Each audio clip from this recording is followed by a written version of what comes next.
आप सभी लोगों का मोस्ट वेलकम है आज के सेशन में जो एनवायरनमेंट की हमारी सीरीज चल रही है। उस सीरीज में आज हम आप लोगों को कराने वाले हैं एलिफेंट प्रोजेक्ट से रिलेटेड कुछ क्वेश्चंस, और आज साथ ही साथ हम इसमें इंपॉर्टेंट जो एलिफेंट रिजर्व हैं उनके बारे में भी डिस्कशन करेंगे।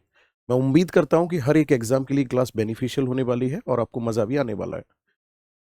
एक एक करके इसको समझना शुरू करेंगे। देखो ध्यान से, सबसे पहले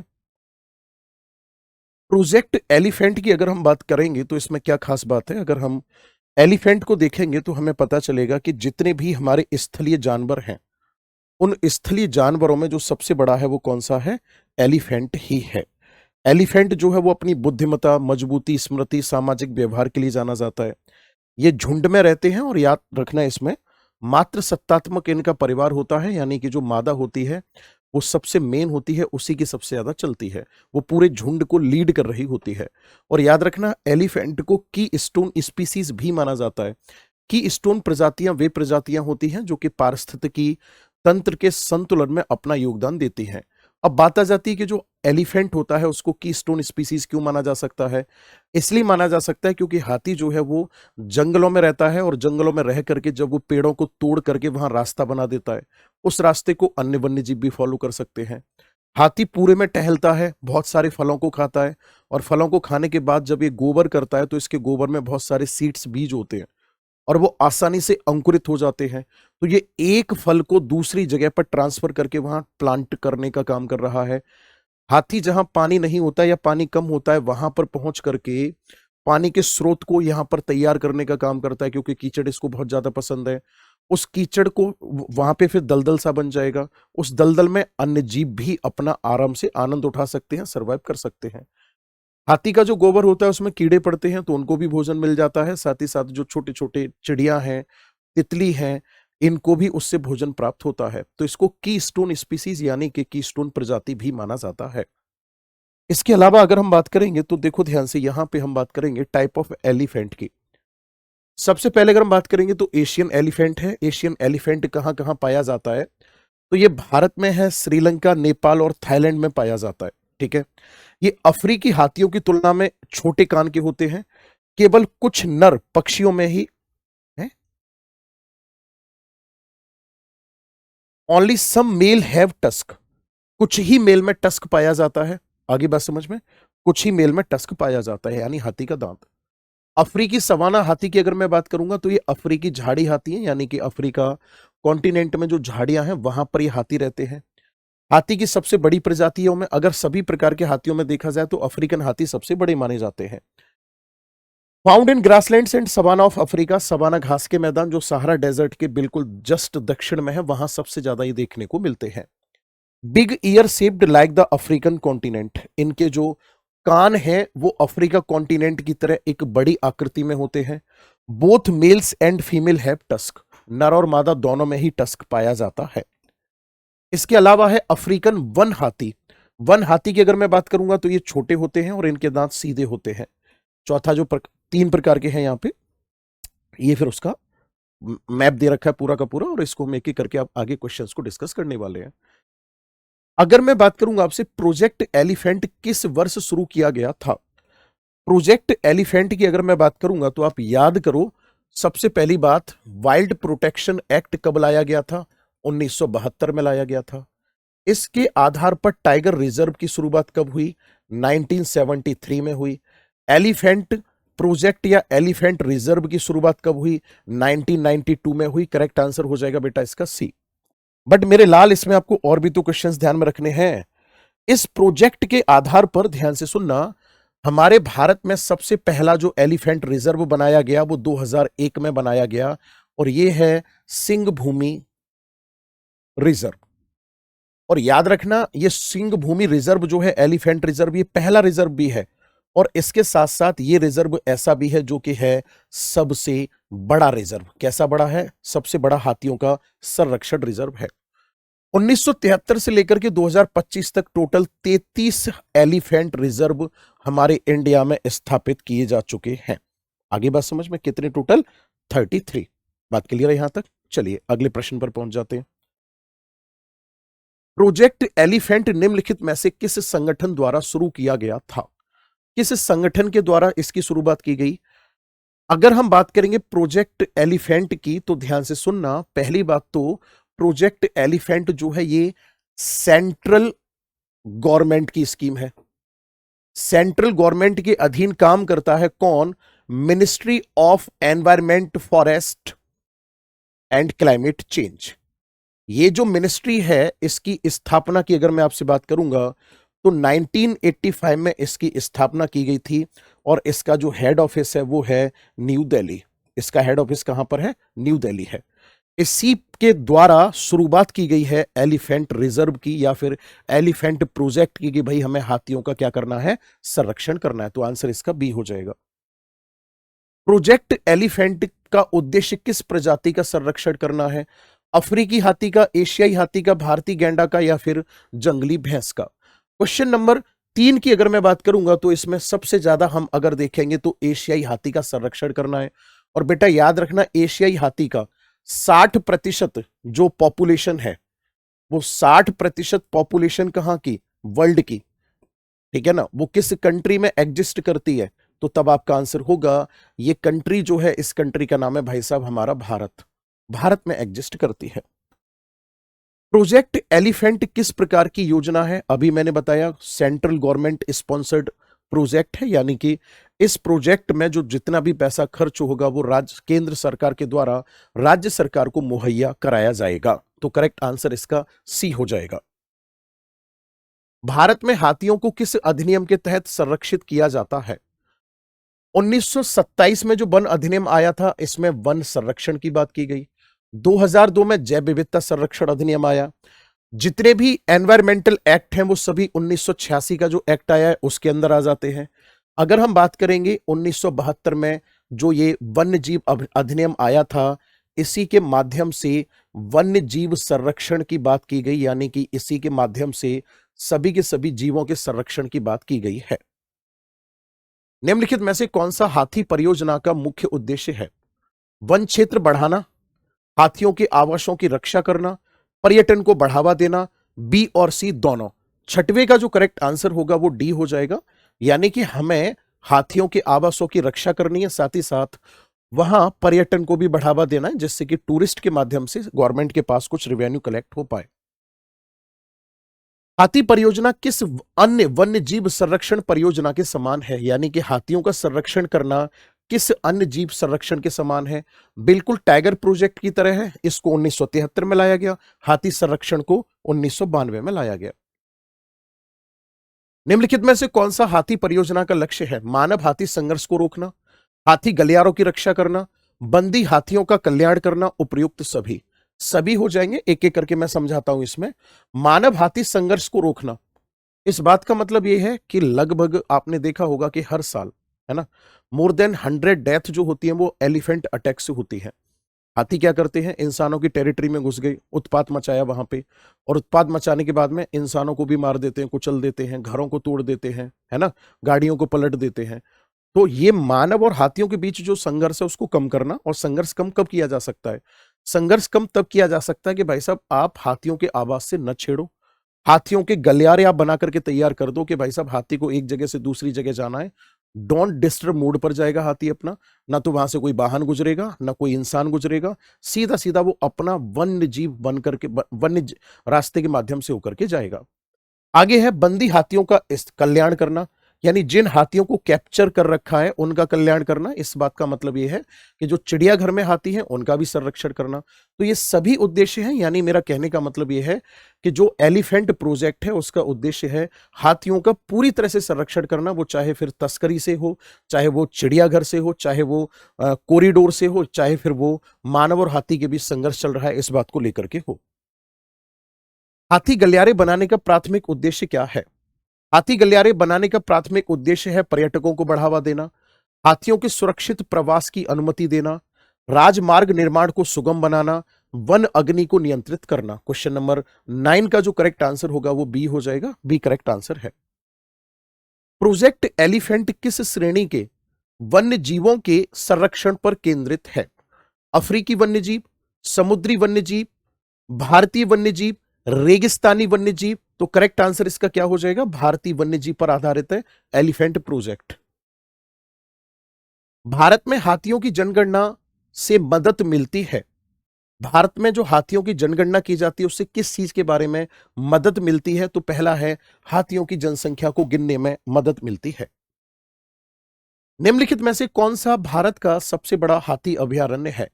नीलगिरी हाथी अभयारण्य है, मयूरभांज है, पेरियार है, काजीरंगा है। कौन सा इनमें से आपको करेक्ट लग रहा है? नीलगिरी हो जाएगा, ऑप्शन में जो दे रखे हैं उनके अनुसार नीलगिरी सबसे बड़ा हो जाएगा। मयूरभंज कहां पर है? मयूरभंज हाथी अभयारण्य की अगर हम बात करेंगे तो उड़ीसा के मयूरभंज में लोकेटेड है। इसका आंसर 13 हो जाएगा। निम्नलिखित में से किस राज्य में हाथियों की जनसंख्या सर्वाधिक है?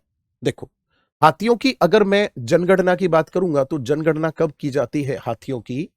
इनकी जनगणना की जाती है मेरे भाई 5 साल में एक बार।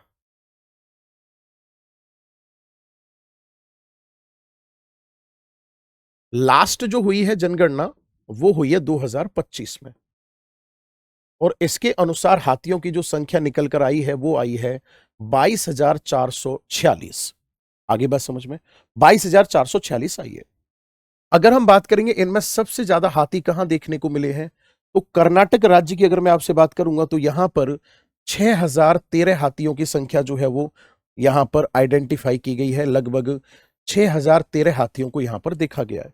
इसके अलावा दूसरे नंबर पर कौन है? तो तब आपका आंसर होगा, दूसरे नंबर पर है असम। असम में जो हाथियों की संख्या है वो है लगभग 4,159, 4,159 है। असम के बाद में तीसरे नंबर पर है तमिलनाडु। तमिलनाडु की अगर मैं बात करूंगा तो तमिलनाडु में इनकी जो संख्या है वो है 3,136, यानी टॉप 3 स्टेट हो गए जहां पर हाथियों की जनसंख्या देखने को मिलती है। हाथी गलियारे मुख्य रूप से किसे जोड़ने के लिए बनाए जाते हैं? नदियों को, गांव को, सड़कों को, वन्य क्षेत्रों को जोड़ने के लिए बनाए जाते हैं। भारत में किस संगठन ने हाथी गलियारों की पहचान की है? भारत में किस संगठन ने हाथी गलियारों की पहचान की है? ठीक है ना, तो यहां पर है सबसे पहले अगर मैं बात करूंगा तो world wild life trust of India, short में इसी को WTI कहा जाता है।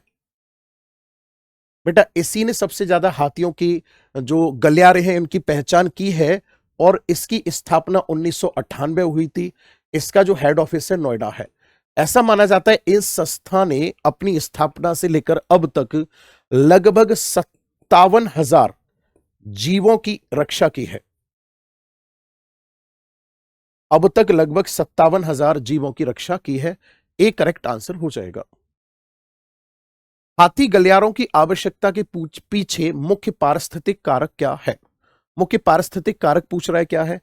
पर्यावास विखंडन करना है, पर्यटन विकास करना है ना, नदी प्रदूषण, या फिर मरुस्थलीकरण। 17वें का जो करेक्ट आंसर होगा आपके अनुसार क्या लग रहा है?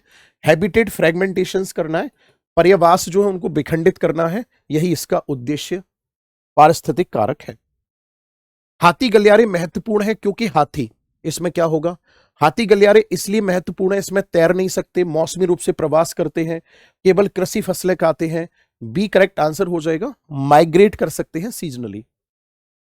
निम्नलिखित में से कौन हाथी गलियारों के लिए सबसे बड़ा खतरा है?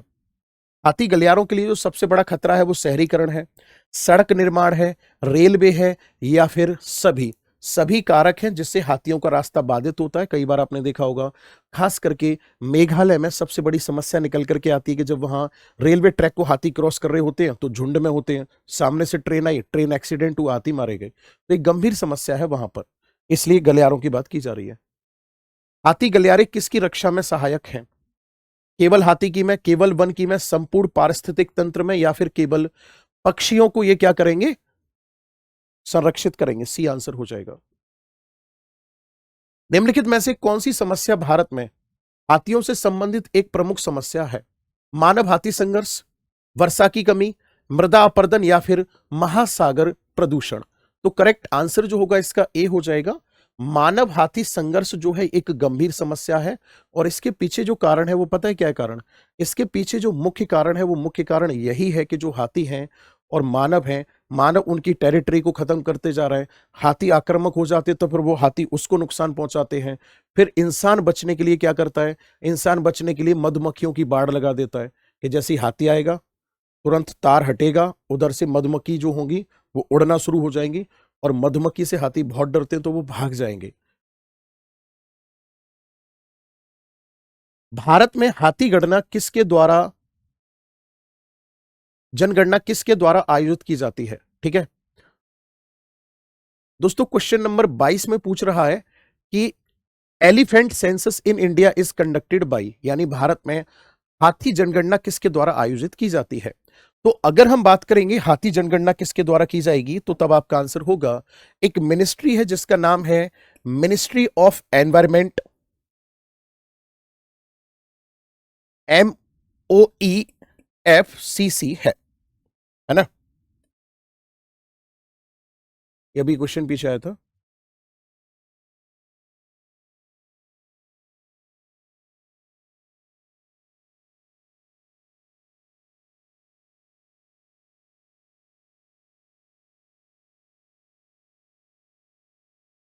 फिर से पढ़ते इसको। क्वेश्चन नंबर 22 में पूछ रहा है आपसे कि हाथियों की जनगणना किसके द्वारा की जाती है, किस संस्था के द्वारा की जाती है? देखो ध्यान से, एक मिनिस्ट्री है ministry of environment, forest, climate change. ये जो मिनिस्ट्री है इसकी अगर मैं बात करूंगा तो इसकी स्थापना कब हुई थी? 1985 में इसकी स्थापना हुई थी।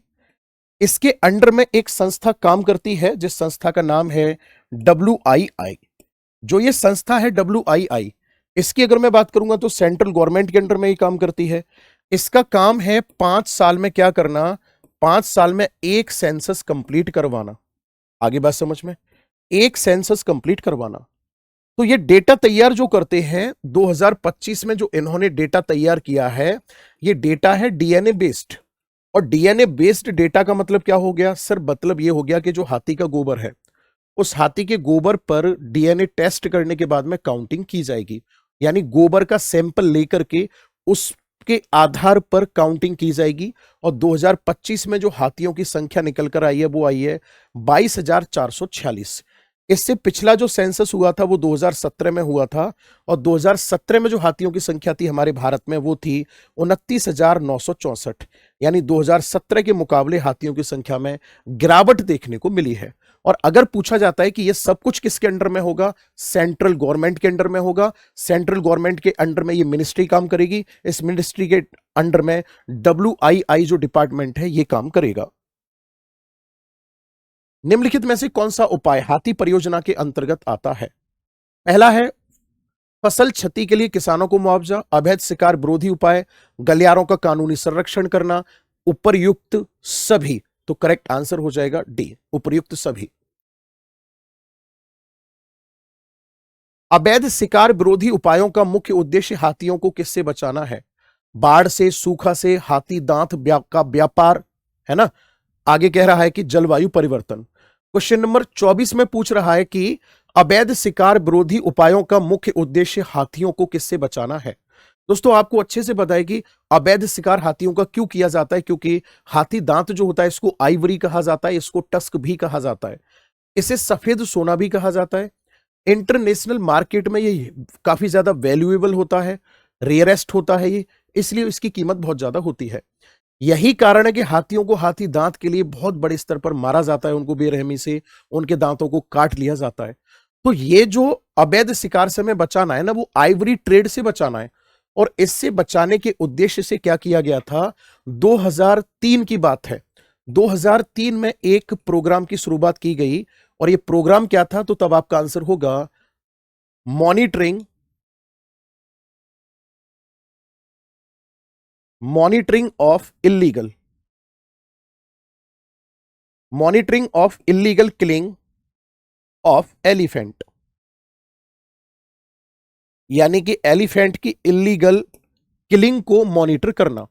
और इसको शॉर्ट में नाम दिया गया है क्या? MIKE। इसको माइक कहा जाता है, और 2003 में इसकी शुरुआत हुई। इसका उद्देश्य क्या है?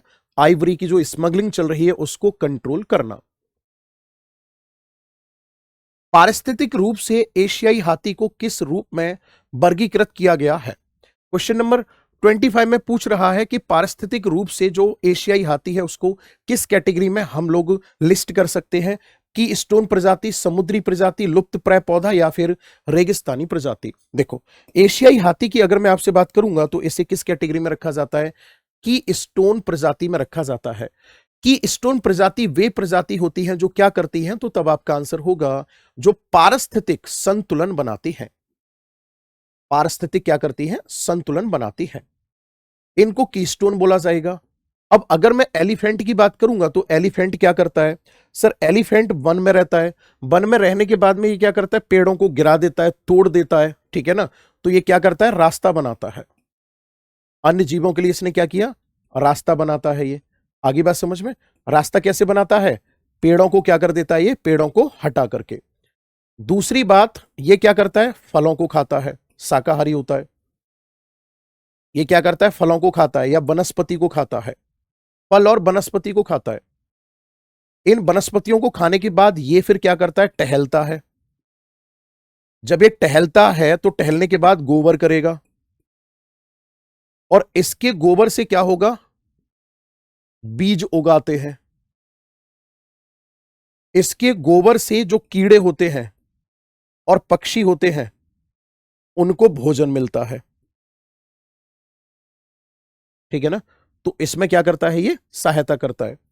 साथ ही साथ ये क्या करता है, जो जल स्रोत होते हैं उन जल स्रोतों में लेट लेट कर उनको गहरा कर देता है, ठीक है। तो उसमें पानी भरेगा वर्षा का जल, तो वो लगभग तालाब जैसी संरचना बनेगी। तो ये कुछ ऐसे पॉइंट्स हैं जिनके आधार पर हम एलिफेंट को की स्टोन स्पीसीज की कैटेगरी में रख सकते हैं। हाथी आवासों में सौर ऊर्जा चालित बाड़ लगाने का उद्देश्य क्या है, हाथियों को कृषि भूमि में प्रवेश करने से रोकना, व्यवसायिक बिजली उत्पादन करना, राजमार्ग अवरोध बनाना, वर्षा जल का संग्रहण करना। एक करेक्ट आंसर हो जाएगा। इसके अलावा जो बस्ती होती है, बस्ती में रोकने के लिए क्या किया जाता है, मधुमक्खी के बाड़ लगाए जाते हैं। क्या किया जाता है, मधुमक्खी के बाड़ लगाए जाते हैं। हाथियों की गतिविधियों की आधुनिक निगरानी में किसका उपयोग शामिल है, हाथियों की गतिविधि की निगरानी हम कैसे कर सकते हैं। देखो, सबसे पहला ऑप्शन जो है हमारे पास वो होता है क्या करना, कि हम वहां पर रेडियो कॉलर को स्थापित करें। रेडियो कॉलर में क्या किया जाता है, एक पट्टा होता है जिस पर रेडियम लगा हुआ होता है, वो हाथी के गले में पहना दिया जाता है। हाथी के गले में पहनाने से क्या होगा, वो रात में दूर से ही चमक रहा होगा, हल्का सा भी उस पर प्रकाश जाएगा। तो दूसरा होता है बेटा इसमें थर्मल कैमरा। थर्मल कैमरा में क्या होगा, आपने देखा होगा थर्मल कैमरा जो होता है वो आसानी से बहुत दूर से ही इनको डिटेक्ट कर लेता है। तीसरा होता है एलिफेंट एलिफेंट फ्रेंड टीम, यानी इसे कहा जाता है हाथी मित्र दल। जो ग्रामीण होते हैं, जो महावत प्रकार के होते हैं, यानी जो निपुण होते हैं हाथियों की भाषा को समझने में, हाथियों की हरकतों को समझने में, उनको भी अपॉइंट किया जाता है कि वो हाथियों की गतिविधि पर निगरानी रख सके।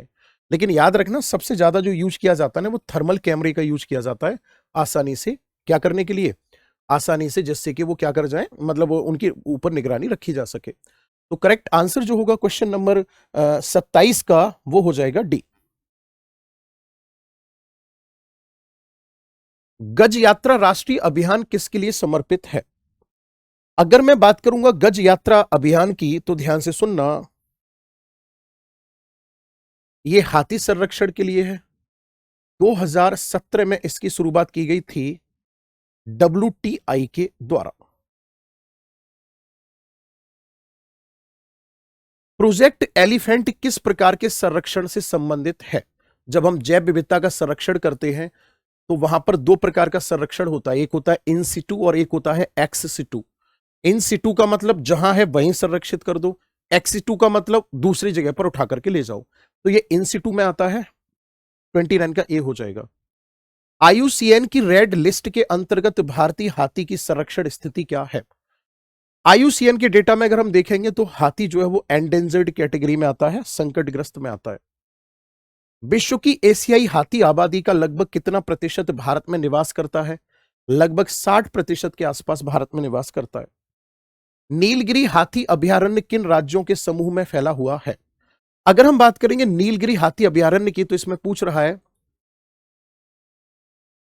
नीलगिरी, क्वेश्चन नंबर 32 में कह रहा है कि Nilgiri elephant reserve Spence across which group of state.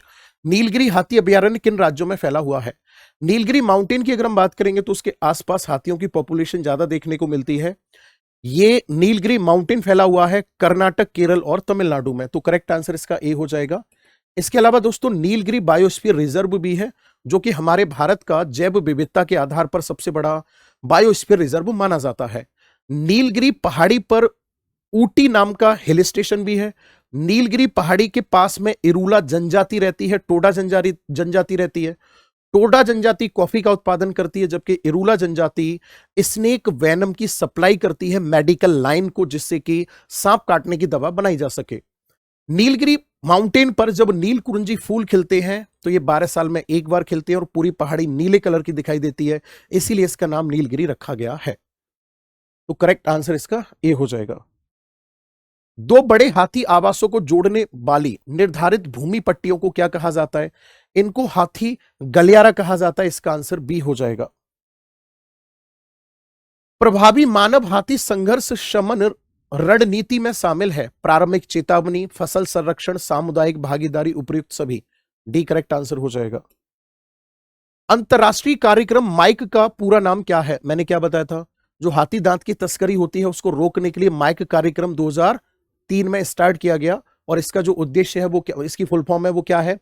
Monitoring of illegal killing of elephant, यानी एक करेक्ट आंसर हो जाएगा। माइक कार्यक्रम का प्राथमिक उद्देश्य क्या है? अवैध हत्या या शिकार की निगरानी करना, व्यापार को बढ़ावा देना, पर्यटन को बढ़ावा देना, पर्यावास संरक्षण। बी करेक्ट आंसर हो जाएगा। ETIS कार्यक्रम मुख्य रूप से किस पर नजर रखने के लिए बनाया गया है? ETIS कार्यक्रम की बात की जा रही है, आगे बात समझ में। इसका नाम है, इसकी फुल फॉर्म है एलिफेंट ट्रेड इंफॉर्मेशन सिस्टम, ठीक है ना। अगर हम बात करेंगे किसके अधीन काम करता है, तो तब आपका आंसर होगा, आप लोगों ने नाम सुना होगा साइट्स।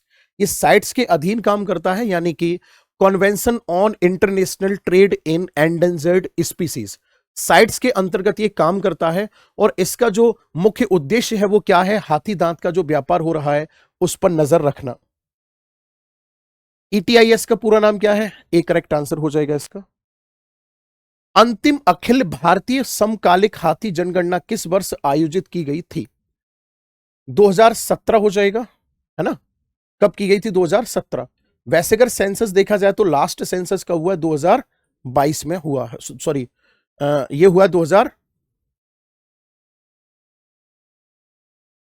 देखो अंतिम अखिल भारतीय समकालिक हाथी जो है ना, ये तो की गई है 2017 में।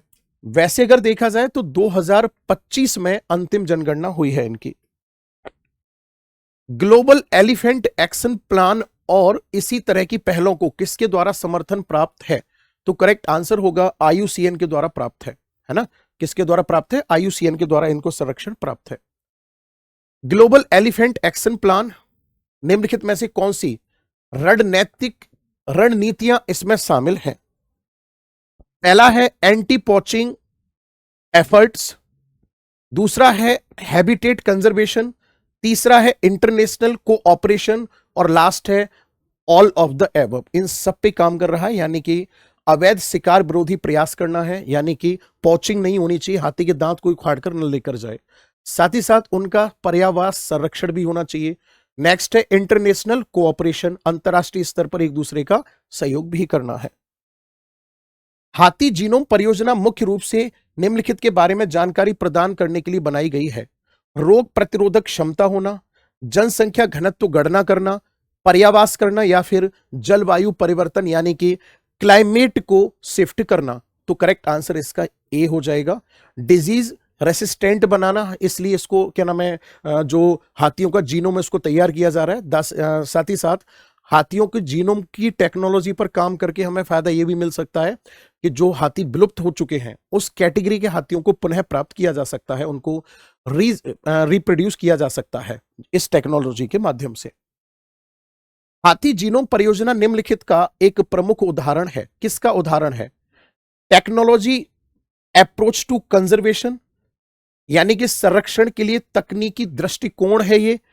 करेक्ट आंसर इसका यही हो जाएगा, जिससे कि हाथियों का संरक्षण और बेहतर स्तर पर किया जा सके। गज यात्रा अभियान कब चलाया गया? 2017 में ही शुरू हुआ था गज यात्रा अभियान हाथियों के संरक्षण को लेकर के। गज यात्रा पहल का प्राथमिक उद्देश्य क्या है? ट्रेड रेगुलेशन करना है, कम्युनिटी पार्टिसिपेशन करना है, रेगुलेटिंग माइनिंग एक्टिविटीज, या फिर अर्बन प्लानिंग।